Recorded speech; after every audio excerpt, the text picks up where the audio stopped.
Hello, everybody, and welcome to the stream for today, Thursday, the 4th of January. 4th of January? I don't know. They're all starting to blend together, folks. Game development. The 4th of January, our second stream for 2018. It's going to be a good one, I think. I've got with me today Charlie Bates, the associate producer here on Lord of the Rings Living Card Game. Hey, everybody. So we got him to join us today. We're going to be talking a little bit about some of the cosmetic changes we've made to the game. We're going to be answering some questions. I'm going to be talking to Charlie about where he thinks the game's at and how he's been starting to play. So hi to everybody in the chat. It's good to see you. I saw somebody had a question earlier about third-party accounts on Steam. That is true. We're going to be using the Asmodee account to verify the game. So if you already have an Asmodee account, maybe you've played Ticket to Ride or some of the other games that we've got available on Steam, you won't have to make a new one. It's a completely free account, and it's just to manage some things. But yeah, that's the only third-party account that will be necessary for the gameplay. Exactly. Mm-hmm. But you play it through Steam, yeah. Yep, and it'll always launch through the Steam client here. So, Charlie, tell me a little bit about yourself. What are you doing here at Fantasy Flight Interactive? This is me with you. I'm Johnny Carson. You're the guest. Sure. I didn't have the pre-interview, though, so I don't know how to edit this down. That's fine.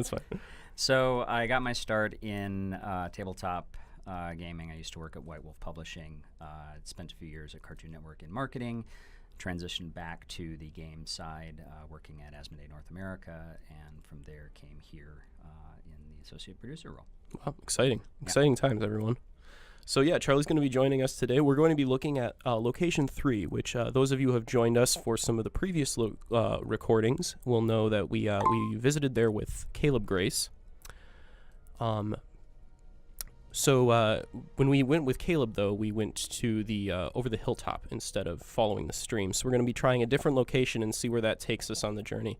One of the things that's really exciting about this game to me is the kind of branching locations and how that sort of gives you more options and not necessarily more content, but you get to see from a different perspective and what the adventure would play out like. So.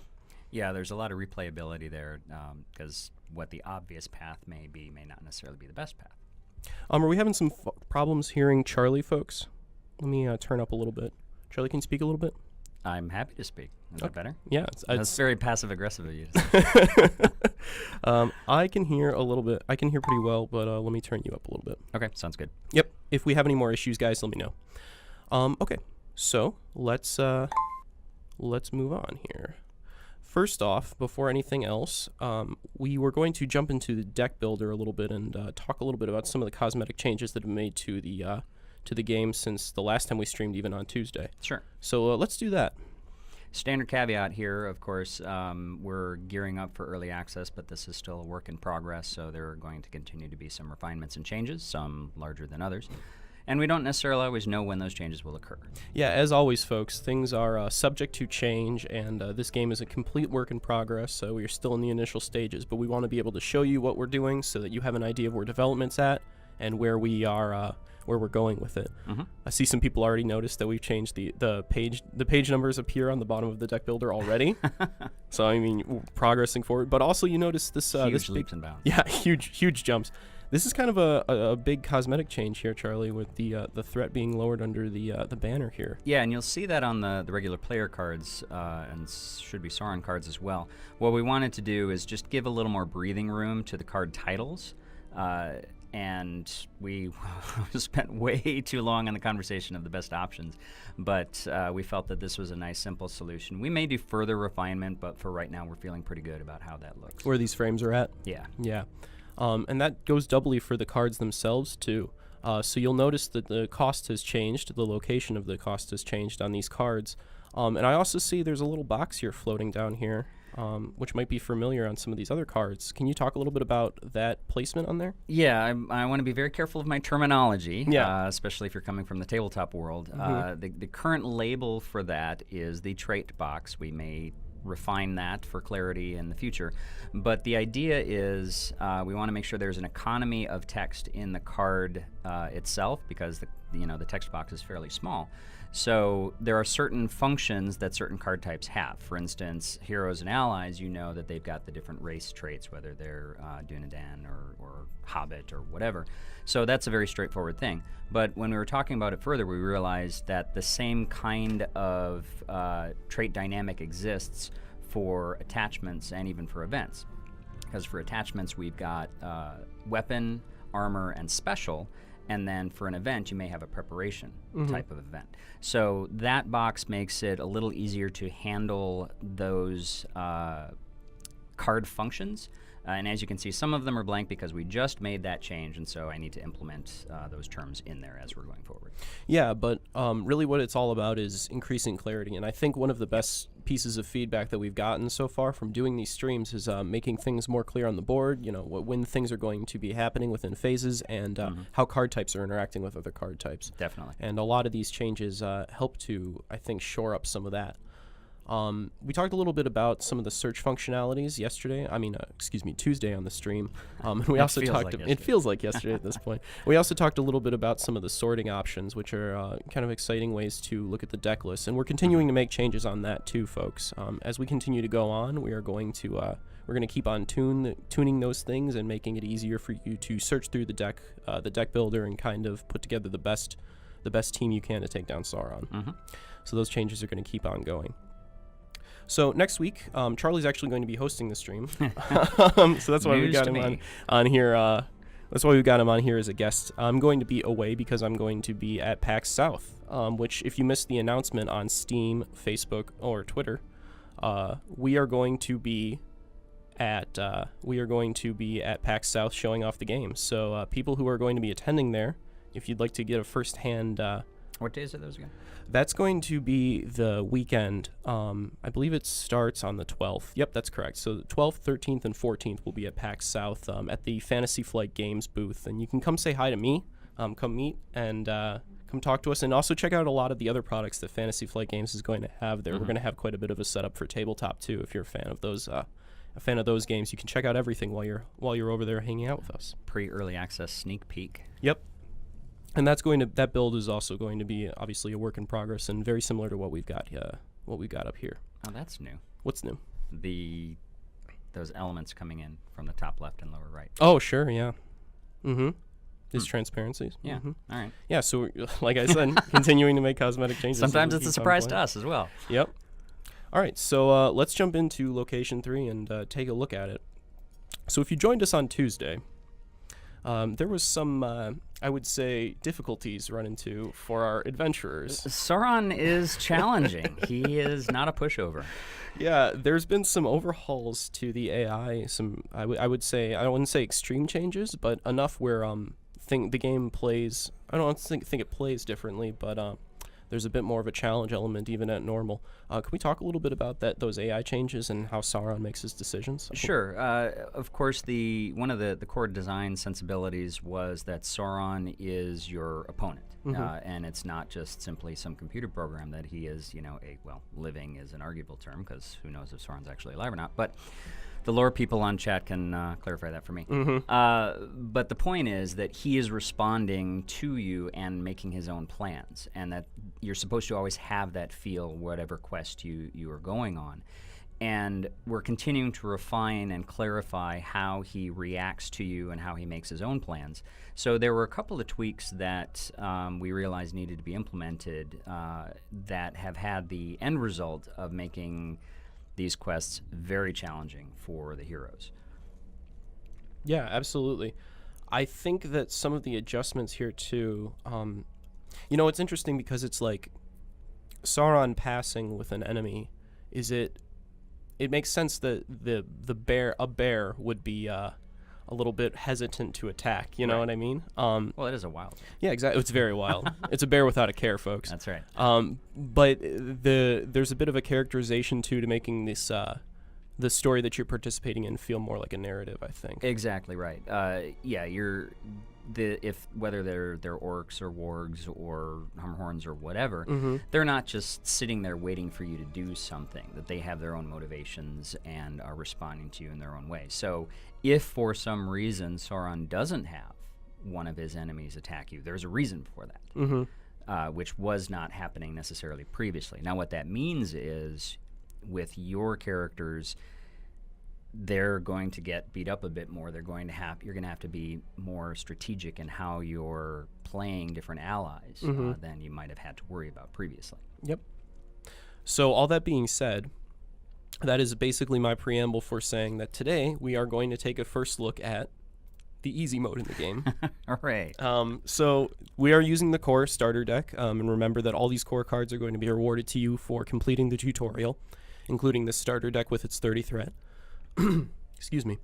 And we are going to be taking a look at this today so that we can talk a little bit about some of the differences here. So one of the major ones is differences in resources between what you get and what Sauron gets. So on easy mode, correct me if I'm wrong here, but I believe the heroes are awarded 4 resources per upkeep. That's what I remember, yes. And I'm so used to looking at our database anytime you ask me something. Sure, yeah. And Sauron gets 2 resources, so there's going to be a little bit of a disparaging there. The way characters behave is going to be a little bit different as well. So we're going to jump in and take a look at what we got. Did you talk about the Sauron card there? So we showed it off a little bit yesterday, and let's take another look at it for those who missed. I keep saying yesterday. We showed it off a little bit Tuesday. This is Sauron's deck, and this is going to be the cards that you find on your adventure within those locations. You can take a look at them through this functionality. Sorry to interrupt. No, please do. Basically, the first time you go through a quest, you won't see this because it's only the cards that Sauron actually plays when you encounter him the first time you play through a quest. So every other time you go through that same quest, you'll see the ones that you've come across. So you'll see here there are 3 different cards that we have not yet encountered. So there's other stuff out there lurking in Mirkwood that we haven't come across yet. But what it does allow you to do is before you start playing the game, you can take a look at, okay, I've run into these Black Forest bats before, thick webs. Maybe I want to choose a particular deck that might work best against them. Mm-hmm. So the first time I'm going into these adventures, I'm going in blind, right? Exactly right. Mm-hmm. But as I continue to play the game, I get to understand a little bit more what Sauron has to offer, and maybe I can master the game through that. Hopefully. Yeah. Well, on easy mode, I would hope, yeah. Yeah, well, we'll see after the performance on Tuesday. But one of the things that I think is really interesting is that coupled with the scoring system means that these adventures aren't things that most players aren't going to be playing through them once. Right. Most of the time when you're playing through this game, you're going to be replaying, refining, and trying to find the optimal strategy for these runs. That's true. Yeah. I'm very excited to see how people end up in terms of what the lowest threat we can see on different locations, how people completely break the game compared to how I've been playing it. With our small pool of players here, I'm very excited to see how the community ends up responding to a lot of those things. So let's jump into Lost in Mirkwood. So the story beat here is that we've escaped the giant spiders from location 2, and we find ourselves lost in Mirkwood. How appropriate. There you go. So let's jump in. And we'll look at the story screen here. Somebody was asking about some announcements that we'll be making at PAX South. There won't be any new announcements other than just visuals that you'll see from the game. Yeah, not from us. Yeah. But we will be tweeting throughout the day. People who are going to be playing the game will be posting, hopefully, on the hashtag LoTorLCG. So if you're not on Twitter, you can follow us on there or Facebook. We'll be posting a bunch of updates as we continue to play the game. Discovering the way out may be your greatest challenge yet. All right, let's jump in. So we've got our objective here at the top. So we've got this location's a little interesting because there's 2 different objectives to possibly pursue. You can either climb over the hill or you can go through the follow the stream. Like I said when we were playing with Caleb, we specifically went over the hill. Today I think we're going to follow the stream and kind of see where that takes us. Those who were there with us remember that going over the hill led us to another 2 different objectives, and we ended up following one of those instead. So we've still got another branch of the game that we will have not shown yet within this location. I really like that. I think that's kind of exciting, those branching paths. I come kind of from a narrative game background, so those kinds of branching paths are really exciting to me in those terms. And that's one of the things we want to try to make sure to do with this is this is a narrative game. It's still a game, but there's so much richness to the lore that, Mirkwood is this vast place, and so it makes sense that you might have a lot of options to try and work your way through it. And none of them will be safe. Yeah, absolutely. Okay, so we've got our opening hand here. It's time to resolve some mulligans. Like I said, we're going to be having four resources, so we have to consider that a little bit differently than we would have previously. Sauron's got 3 enemies on the board. One of them has a sentinel. One of them is that bear with stalwart in pursuit. And one of them is you've shown them that you can click on those to see, right? Yep. Take a look at them before our so that's a good thing to bear in mind anytime you're first arriving at a location, is that can help you to tailor which ones you want to mulligan. That darn wild bear. There he is. C-Stan, I see you were talking about new art for Warrior Sword. We've shown it on stream before, but in terms of that being different than the tabletop, that is true. That is a new piece that we haven't shown within the tabletop for the digital game. Yep. Yeah, so this hand, I think we don't need the caregiver to start. Yeah, who needs healing? We could keep sneak attack, see if it, we're having some trouble with it on Tuesday's stream, see if we can get Interesting. Okay. Yeah, I'm a fan of that one. Yeah, me too. It's And a low cost to try and get somebody out to help out. yeah, and maybe we can see a new ally that we haven't shown yet on stream, which is kind of the exciting thing with that one. So we'll keep that.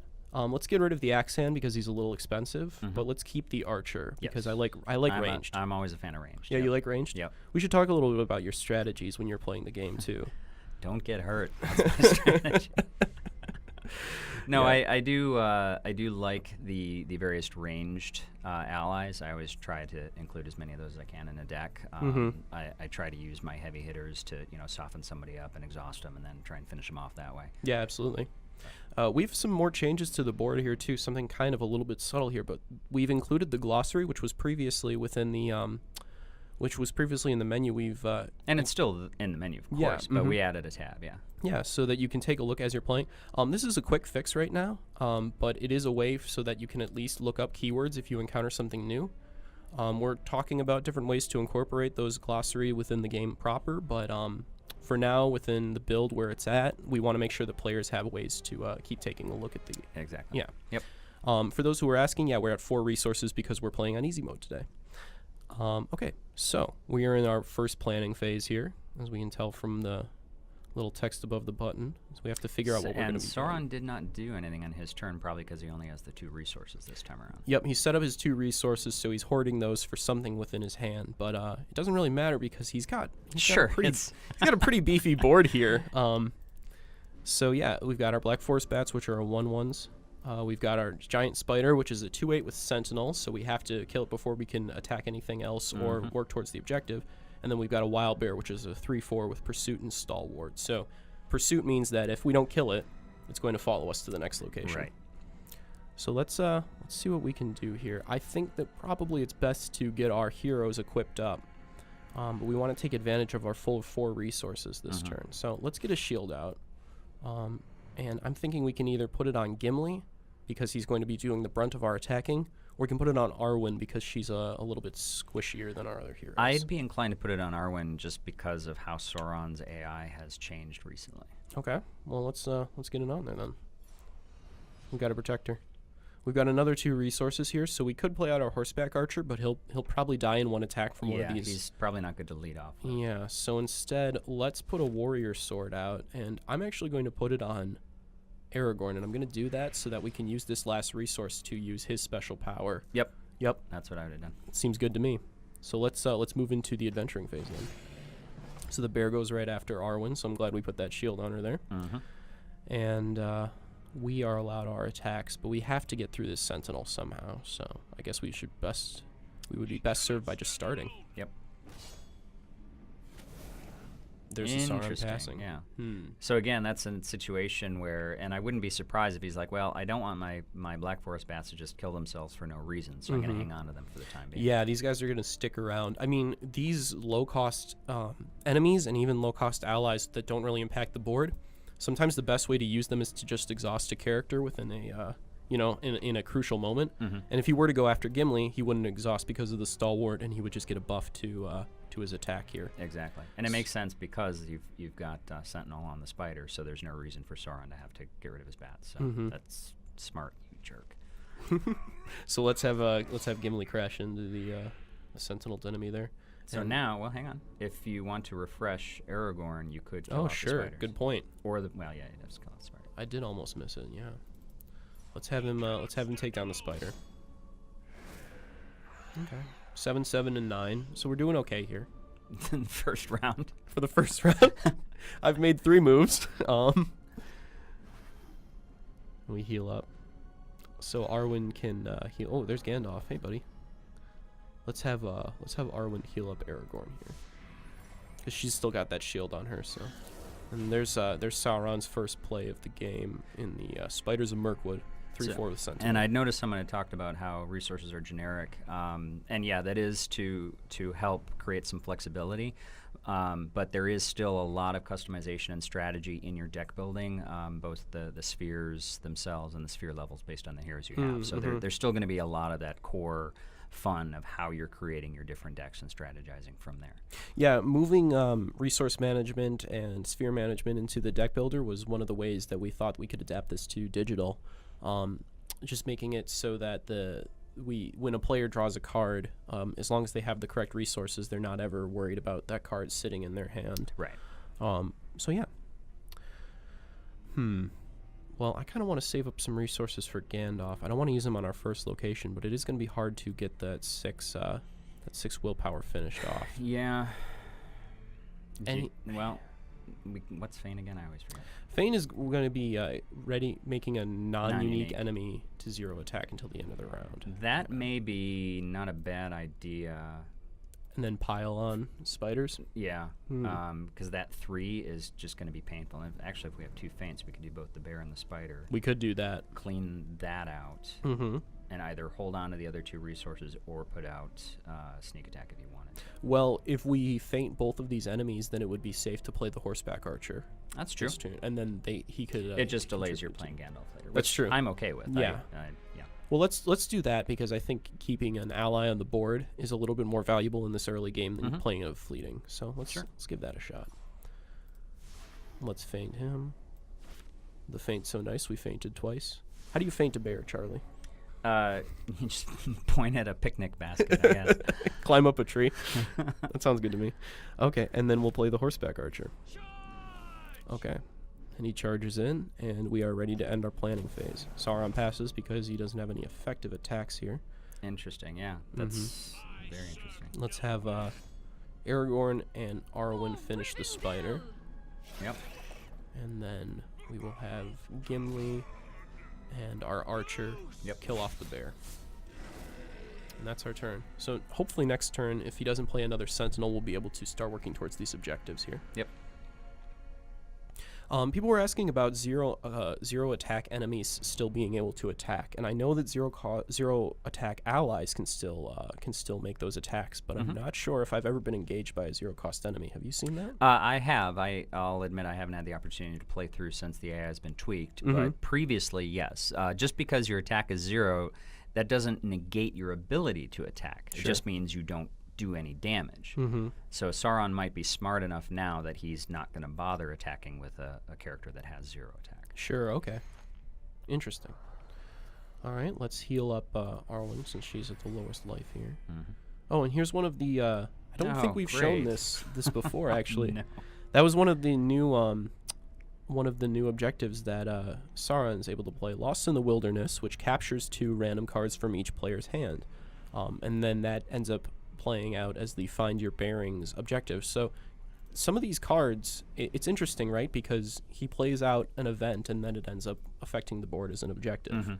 Yeah, so it's a way for the player to be able to interact with Sauron, basically. And it creates a new dynamic. It's not just simply an A, B, C. Okay, well, we have to get through these things to get to the next step. There can be these wrinkles that now not only are we lost in Mirkwood, but we have fewer options of what we can do, and we can continue to play through, and we could ignore that objective if we wanted to, but then we're stuck with a total of maximum 5 cards in our hand that we could possibly play. These functionality isn't final either, folks. This graying out here is probably going to be integrated in a different way in the final game. Like everything, it's a work in progress, but I do think it's a really interesting function within the game and an interesting card. I really like the fact that designing for Sauron is interesting, right? Because you don't want to make cards that are only fun for the player because Sauron isn't a player, you know what I mean? Right. So these objectives are a way for players to continue to interact even with just an event, basically. Yeah. And they add a new wrinkle. But there goes all of our plans for the turn. Well, on the plus side, next turn we'll be able to play Gandalf. Yeah, that's true. So I guess we just end the planning phase since there's nothing we can really do here. Sauron passes his attack with his bats here. Do we want to get these cards back before we move on? We definitely want to deal with objectives. That's 3. Boy. Those are each 6. Well, what do we got? We got 2, 4, 5, 6, a maximum of 7 we could do. Mm-hmm. Oh, no, 8, sorry, because Aragorn is, yeah. Yep. I'd be inclined, well, if it's 8, oh, jeez, we can't quite do it, can we? No, well, we could activate him twice. You counting that? Yeah, I am counting. Okay. 5, 6, 7, 8. Yeah. We probably will need those cards. Mhm. So it's, yeah, I would definitely do that. Yeah, I think we just have to. For Rivendell! So let's get them back. Yep. And then which path did we want to? We are going to be following the stream today. Okay. Yep. So, yeah, I would say not bother with the bats. Yep. Okay. And then you want to activate Aragorn to do 2 more? Yeah, we might as well get that on there and end the adventuring phase. Actually, before you do that, What's up? we could, unless I miss my guess, we could play sneak attack, see if somebody comes out that has willpower. We could do that. That would mean that we were able to progress this round.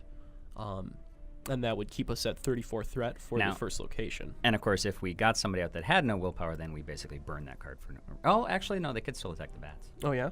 That's true. Get them bats out of there. Sure. Well, we could sneak attack in. It sounds like that is... I've gotten the impression that the chat is always pro sneak attack. Always be sneak attacking. Always be sneak attacking. That is definitely important. So let's do that. Hey, there we go. Look who Bill it the is. Pony. Of all the folks to show up Just here, who it's we Bill the wanted. Pony. And he has the 1 willpower we need. He does, and he can complete that objective. I don't think that we've seen Bill the Pony on stream yet.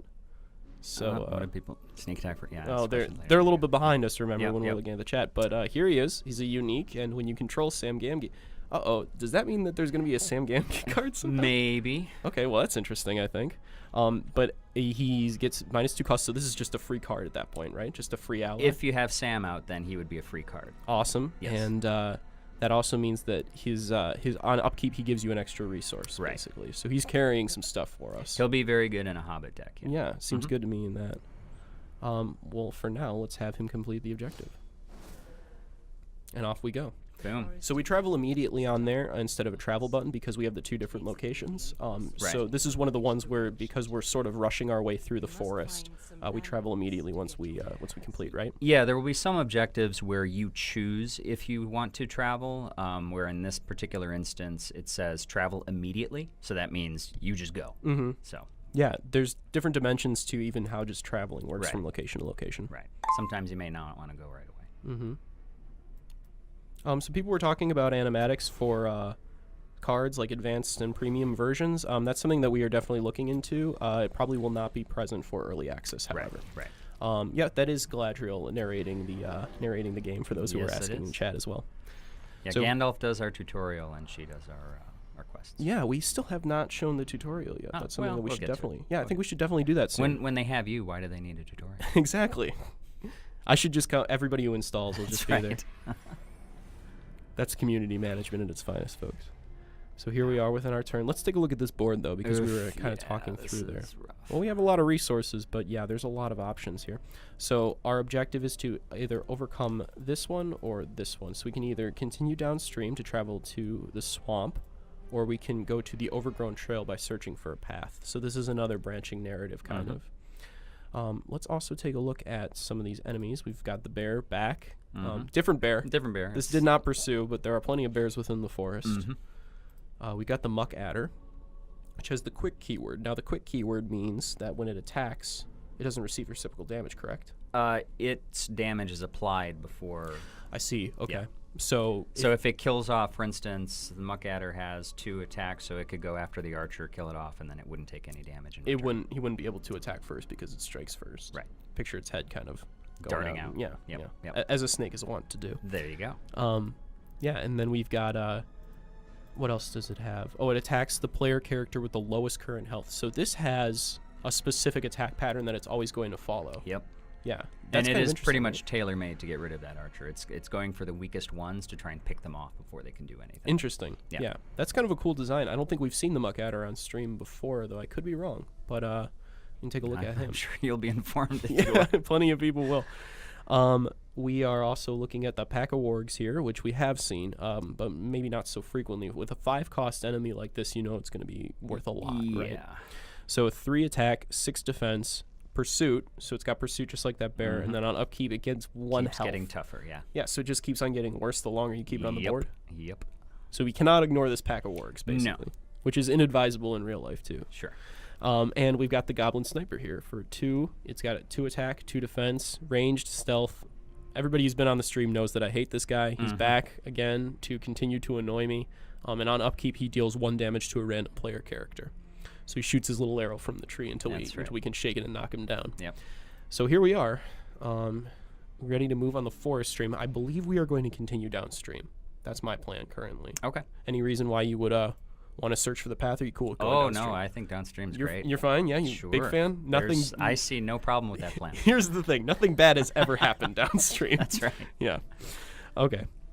So before anything else, I like to draw cards. That's going to leave us with a whopping 5 resources if we do that. So let's get some advice. He's somebody useful. The Warden and Sneak Attack. Wow. Yeah, the Warden is very good. For 4, it gives you 2 attack, 4 defense, and 2 willpower. That 2 willpower really comes in handy. Willpower is a premium on allies, I feel. Yeah, it is. Especially within the core. Here's the thing, though. Gandalf, potentially, Yes. could get rid of a problem. Which problem? There's a couple problems. Take your pick, really.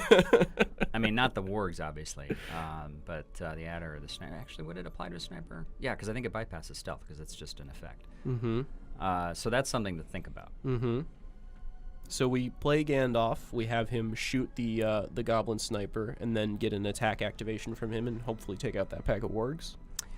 Yeah, well, all right. So thinking this through, so the muck adder's problematic because it's going to kill the archer. Yes. So we're down to our heroes at that point. If we play Gandalf and kill the adder, then we still have the sniper to deal with. Or we play the warden instead, and then we've got another body to try and deal with these things. Yeah, and that'll stick around for a little bit longer. I don't know. I like using Gandalf against boss enemies, but there's no guarantee that we'll even encounter one here. Yes, I don't know what's going to happen you next. have no clue what's going to idea. possibly happen here. Nope. So that's a fair point. We might want to play the warden. Yeah, I don't know. Part of me wants to keep the archer alive, though. I'm kind of back on the Gandalf down the muck adder plan, and then use him as an activation. All right. What do you think? Hey, you're driving this thing. So. All right. Well, you're the special guest, though.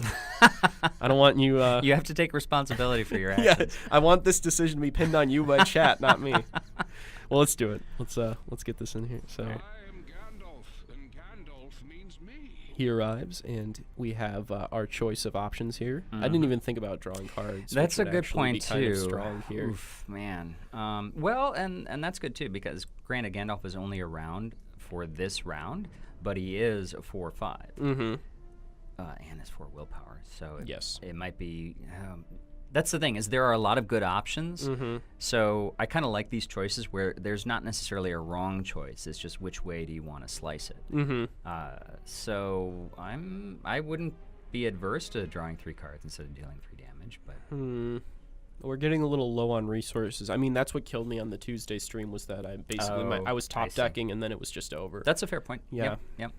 Well, why don't we just kill off the muck adder? Okay. How about that? Seems good. It's a solid plan. There you go. No reason to keep improvising. Exactly. That is a dead snake, if I've ever seen one. Yep. And we can move out of our planning phase now. The bear takes down the archer, which is disappointing. It is, but at least we got 2 damage on him from that. We can have Gandalf take him out, or we can pile on the wargs. I think we need to put him against the warg. I think it's I think we need to. There's that. The sniper kills off Which is fine because he was going away anyway. Yep, he's fleeting anyway. Maybe Gimli against the wargs. Yeah. Oh, yep, we're all exhausted, so there's no way of getting a trigger off of him, so we might as well use him now. It's too bad, but, well. Yeah. We're going to have a sniper on the board. Yeah, I think we'll just take out the bear and leave the sniper on the board, and then work towards getting downstream there with Arwen. Okay. And that's our turn. Not a bad one. Yeah. Okay, let's see what else we've got here. We can heal up one of our characters here. I think we pointed at Aragorn since he's lowest. I think he has a self-preservation on him, though, so he's going to go up to 6. You want to click on... Is it interactable with the pop-up? I'm not sure. No, not currently. Not currently, right. Yeah, it's... What are they at? 6 and 8? Yeah, I would put it in Aragorn. That's fine. Some people were asking about the stealth effect. That's something also that we're looking into currently. Like I said, everything is subject to change, and that's one of them. Oh, we haven't seen this. We have not seen this card yet from Sauron. Oh, it didn't show up there because it's just been recently integrated. That fog is going to make you discard a card when you play a card. So as you can see, it targeted sneak attack here. So that's why that card is currently not we currently can't play it. Yeah, so that's one of the cards that's currently being put into the system. It's not completely finished up, but yeah, you kind of get a look at some of the new treachery cards that we've been messing around with for Sauron as we continue to build the game. Well, let's get the Warden out there now, since we've got our 4 resources. Yeah, because he's pretty versatile. Yep. He'll join our team, and we'll end our planning phase. The adder goes right after him, dies, puts him down to 2 health. Which is fine. So arguably, we just get the heck out of here. Or wait, yeah. The Goblin Sniper doesn't have any kind of pursuit, so that's fine. So we could 2-4. Well, that's why he keeps showing up. You never kill him. Yeah, exactly. He runs away and running through the lives woods to tell the tale. All right. Well, let's work towards this stream. Oh well. Sad. Probably could have had Gimli take him out and avoided that. Yeah. Something to think about. We were getting a little cocky. Which makes it nearly impossible to know which direction to travel. You must find This isn't ominous at all. No. I think we'll be just fine. So let's get into this new location here and see what we're taking a look at. We've got a whole new boss enemy here, Charlie. So let's talk a little bit about this. Sure. And we can talk a little bit about boss enemies in general, because I don't think we've... I mean, people who play the tabletop game are definitely familiar with them, but we haven't really talked about them within the stream and kind of what it means to have a unique enemy within Sauron's deck in a certain location. So can we talk a little bit about bosses?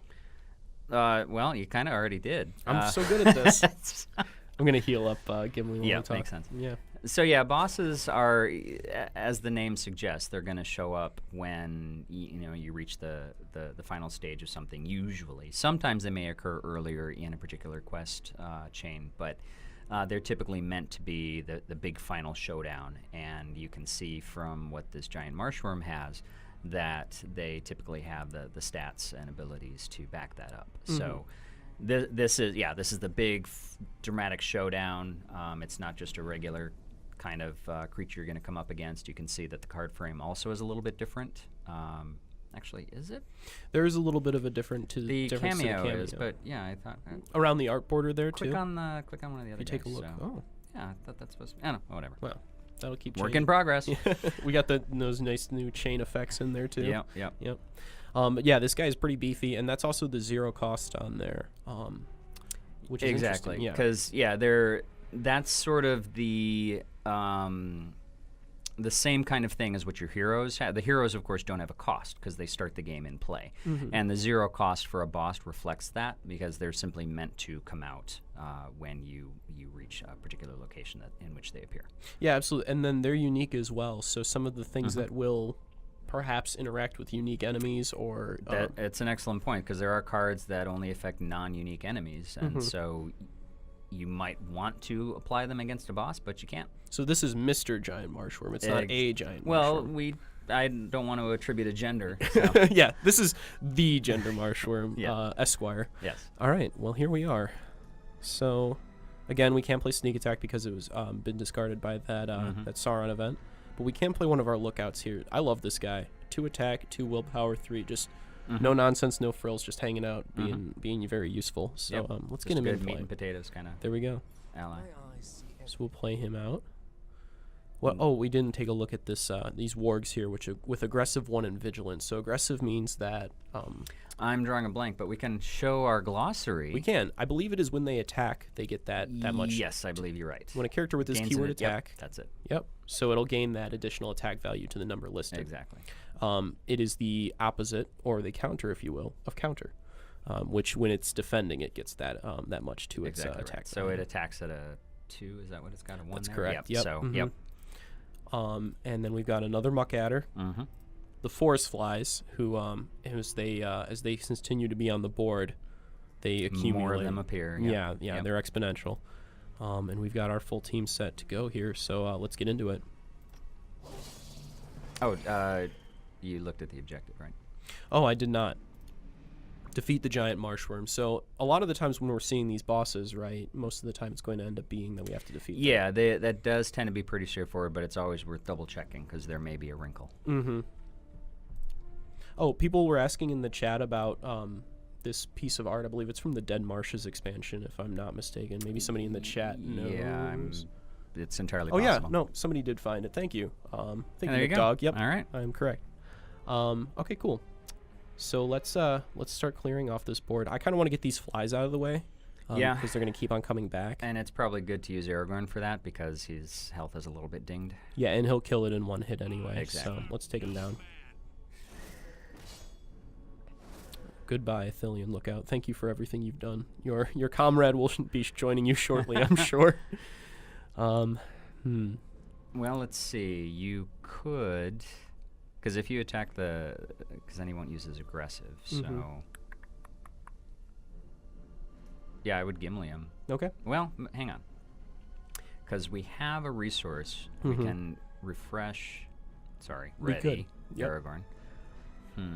But what is his health now? 5? Yeah, he's at 5. He might be better to take out the wolf. Or not take him out, but, soften him up. Yeah, well, I think here we can put ourselves in a situation where no matter what we're doing, we're going to benefit. So if we ready up Aragorn and have him attack the wargs, if they go after Gimli then Gimli gets the buff for his attack against the... I gotcha. Yep. Yeah, you know what I'm saying? Mm-hmm. And Although then they'll probably attack our one next. But if they do, we'll then see. they die, right? So either way, we're after in a ours, good spot. Yeah. I So gotcha. let's do that. So we ready him up? Go after the wargs? Okay. I thought that might happen. Yeah, that was the one scenario where that doesn't work out for us. That I did not think of somehow. Sauron is sneaky, yeah. Mm-hmm. Okay, so well now at least we can... Yeah. Let's finish him off. And there's that. But that's good. We're down to the boss. Obviously, we get the start of a new round, but he's already down to 5, and we've got all of our heroes. Oof. And then this guy shows up. The Marauder. When it attacks, Sauron gains a resource every single time it attacks. So this card is pretty crazy when Sauron puts the card that gives it Stalwart so that it gets 2 triggers. In general, it's really powerful. 3 costs for a 2/4 is not a bad stat line for Sauron's minions. Yeah. But I think we should just go straight for the throat on the Marshworm if a Marshworm would have a throat. I think it's all throat, You pretty think much, it's yeah. basically all throat, so we have to go for the Right. throat if we're going to be playing this. That's fine with me. So I would say we throw the guard out there to draw some fire. Yeah, you can guard us. Do we want the lookout as well? I think so. I think we want as many And that should activations give as us enough. possible. Yeah, that should give us enough to throw at the worm and potentially take it out, regardless of what he does. Let's give it a shot. All right. He'll get out there.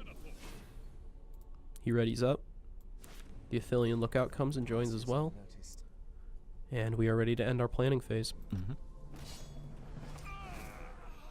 Guarded the Citadel, we hardly knew ye.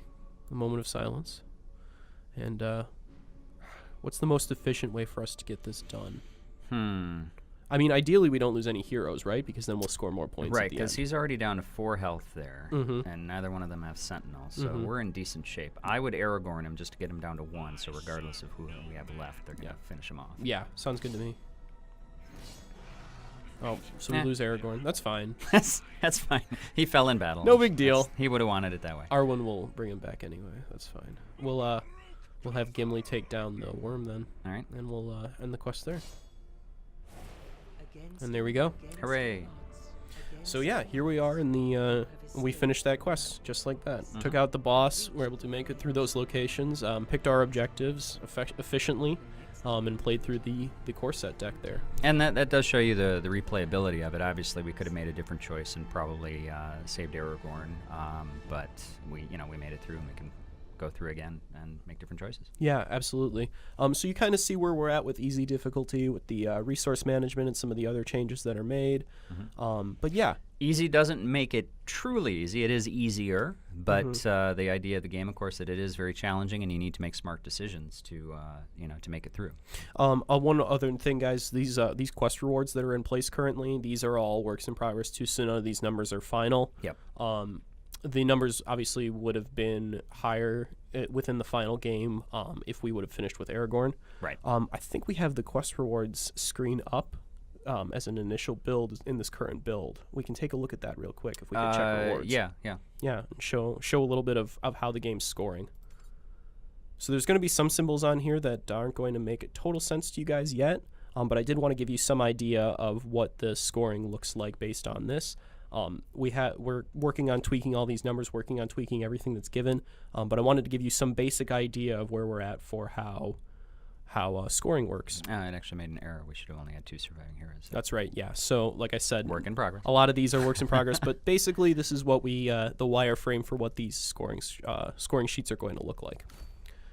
And we already clicked past it, but that's a good point too, is threat does not necessarily have an obvious impact when you're in the middle of a quest, but it is important. And if nothing else, for what your final scoring and what kind of bonuses or rewards you can get at the end of a quest, having a lower threat can make an impact. Yeah, and the thematic implications and mechanical implications of threat are something that we are definitely exploring for future cards as well. Yes. So keep those in mind as well, because that's one of the dynamics of the game is that there's a lot of numbers to track outside of just combat, right? Right. Yeah, which I think is important. So I think that about wraps us up for today's stream. It's 1:50, so we've been here for about 50 minutes. Yeah. It felt like 45. Great timing, right? Yeah, that's what everyone says when I got him on here. But yeah, thank you for joining us, Charlie. Oh, sure. So we know you're going to be here next week as well. I'm just checking my notes real quick to make sure that there wasn't anything else that we wanted to take a look at. We got to look a little bit at the deck builder today when we talked about the Asmodee account. We talked a little bit about some of the new changes to the cosmetics that we have, and like I said, we will be at PAX. So, as always, you can find us on Twitter at FFI_games, Facebook.com/FFI games. You can find us here on Twitch.tv/FFI games. We will be uploading these to YouTube. I'm going to be getting these the past streams that were unarchived. Those will be uploaded on Twitch as well, so we're going to get them on there. So yeah, there's a lot coming up on the horizon. Next week, Charlie, you're going to be streaming at 1 p.m. on Tuesday and Thursday, correct? Central time, yeah. Yep, Central time. So 1 p.m. Central. So no changes in schedule, guys. The only thing is that you won't have his shining face. Yeah, you won't have me to yell at in chat. So yeah, stay warm. I know there's a lot of places in the U.S. too that are getting hit pretty bad right now. So yeah, stay safe, stay warm, guys. As we get into winter here, it's been pretty mild for Madison for us here in the comparatively. I don't want to get too much into it, but can't walk the dog because their feet are freezing on the sidewalk. Too bad. But yeah, so stay warm, stay safe, guys. And I will see you in 2 weeks. Charlie will see you next week. And hopefully there'll be a lot more content coming out around the game. So have a good one. Bye, everybody.